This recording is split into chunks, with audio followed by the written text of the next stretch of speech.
I'm removing your name from the will. You've embarrassed me enough, my father said into the mic just moments after handing my younger brother the keys to my grandfather's company.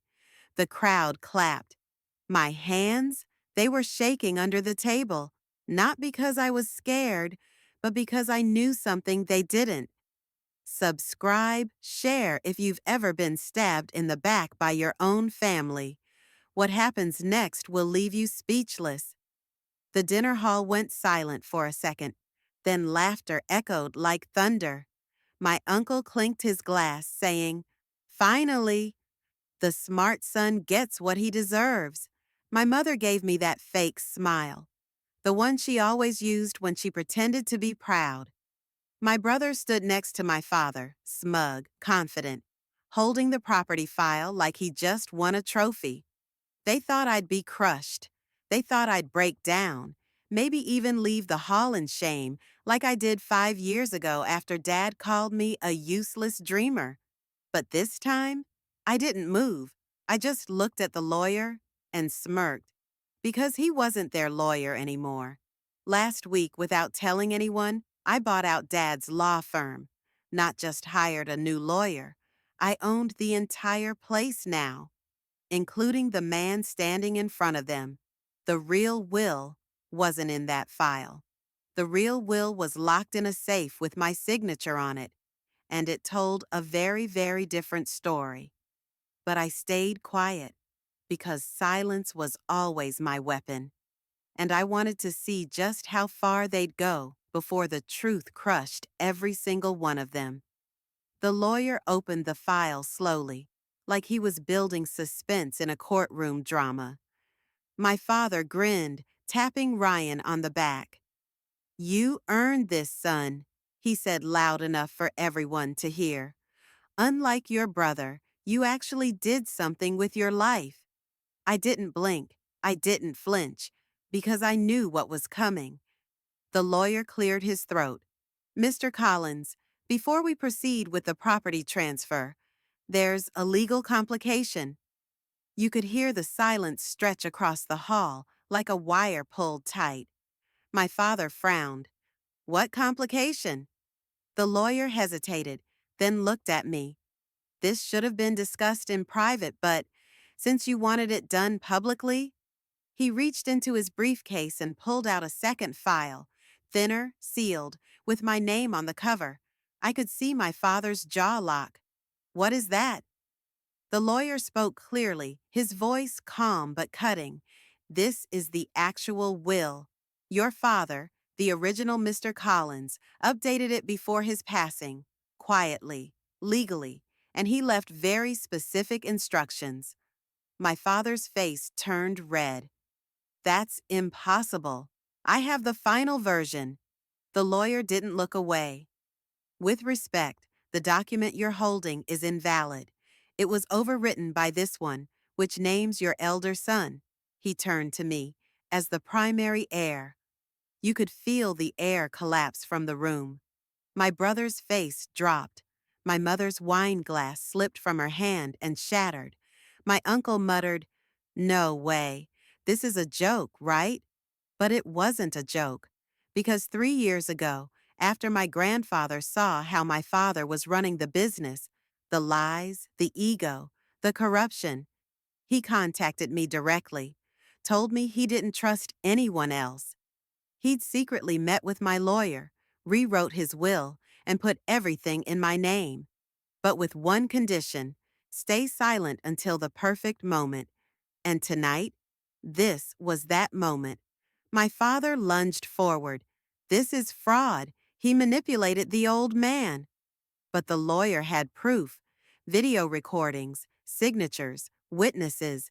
And just when you thought the room couldn't sink lower, the screen behind us lit up. A video message from my grandfather himself. The screen flickered, and then came the voice none of them expected to hear. Deep, steady, familiar. "If you're watching this, then the truth is finally out," my grandfather said, staring directly into the camera, filmed just weeks before he passed. "I know this video will make some of you uncomfortable. especially you, Charles. He meant my father. The crowd froze. My uncle slowly sat down, whispering, "He recorded this." My mother looked like she'd seen a ghost. Grandpa continued, "I built this empire from nothing. I watched you all treat it like a trophy, not a responsibility. But one person stood out. Not because he begged, not because he boasted, but because he worked in silence." He smiled. "Lucas, you're that person." For the first time in my life, I felt my legs shake, not from fear, but from decades of buried emotion trying to claw its way out. The room wasn't laughing now.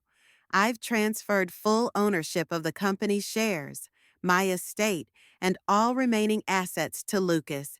And to those of you feeling betrayed, maybe ask yourselves why you feel that way. The screen faded to black, silence, and then chaos. My father lunged at the lawyer, yelling that the will was fake. My brother started arguing with my mother, blaming her for not seeing this coming. My uncle tried to drag me aside, whispering about a private deal we could make. The same people who mocked me an hour ago were now begging. But I didn't say a word. I just looked around at the faces who once rolled their eyes at me, who laughed behind my back, who deleted my number when I was broke. They weren't laughing now. And just when they thought it was over, I reached into my coat pocket and pulled out one last envelope.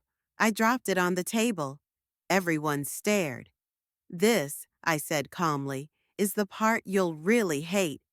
They all stared at the envelope like it was a bomb ticking on the table. My father stepped forward, snatched it, and tore it open without even asking. He scanned the papers, then froze. His hands started shaking. "What is this?" he asked, voice cracking. I looked him in the eyes for the first time that night. "That's the debt notice for the millions you secretly borrowed against the company's name last year. I bought that debt 2 months ago." The room exploded. "You did what?" Ryan shouted. "That wasn't even public." "It was, until I made it disappear," I said, leaning back. "I didn't just inherit the company, I rescued it." The lawyer stepped in again, unfolding another document. "Mr. Lucas Collins now holds not just full ownership, but controlling debt leverage, meaning I can fire anyone I want." I interrupted, "including my father, effective immediately." My dad's face went pale. You wouldn't dare." I walked closer to him. "You humiliated me in front of the same people who are now watching you beg. You erased me from your will, mocked my dreams, laughed at my struggles. But the truth is, you weren't laughing because I failed. You were laughing because you were scared I might succeed." He didn't speak. No one did. "And now, you'll watch everything you built, everything you tried to keep from me, stand in my name." Ryan muttered, "This can't be real. This can't be happening." But it was. My phone buzzed. A message from my assistant. "Press release out." Media's picked it up. Trending #1, I smiled. Turned my screen to show them. Fallen sun rises. Lucas Collins becomes youngest CEO in Collins Group history. The people who once laughed at me were now staring like I was untouchable. But the final twist? I wasn't done yet. I turned to the guests, old family friends, cousins, ex-colleagues, all pretending to be shocked. You all ignored me, laughed, gossiped, but I remember every single face that turned away when I had nothing. I raised a glass, calm, unshaken. "So here's to the silence. It's where I built everything." And just then, the back doors of the hall swung open. Two unexpected guests walked in, and the moment my father saw them, his face collapsed. The entire hall turned as the doors opened, and in walked Detective Moore and IRS Agent Collins, both in formal suits, flashing badges as they stepped inside. My father stumbled back like he'd seen death itself. Charles Collins, the detective said firmly, you're under investigation for tax fraud, embezzlement, and falsifying company records. Gasps filled the room. My mother covered her mouth. Ryan looked like he was about to throw up. My uncle whispered, what the hell is happening? I stepped aside, giving them a clear path to my father. You used the company's funds to buy personal properties. You thought no one would notice. But I noticed. 2 years ago, Agent Collins opened a folder. We have copies of every transaction. You hid assets under fake vendor names and rerouted cash to an offshore account in your wife's name. My mother's eyes widened. What? I didn't, Charles. What did you do? But he was speechless, sweating, shaking. You could have walked away with dignity, I said softly. I didn't plan to humiliate you, but you pushed too far. So now the world will know who you really are. They handcuffed him. The man who once owned everything was being dragged out in front of the same people who cheered for him hours ago. Ryan tried to follow, but the detective stopped him. You're not under arrest, but your accounts are frozen until the audit ends.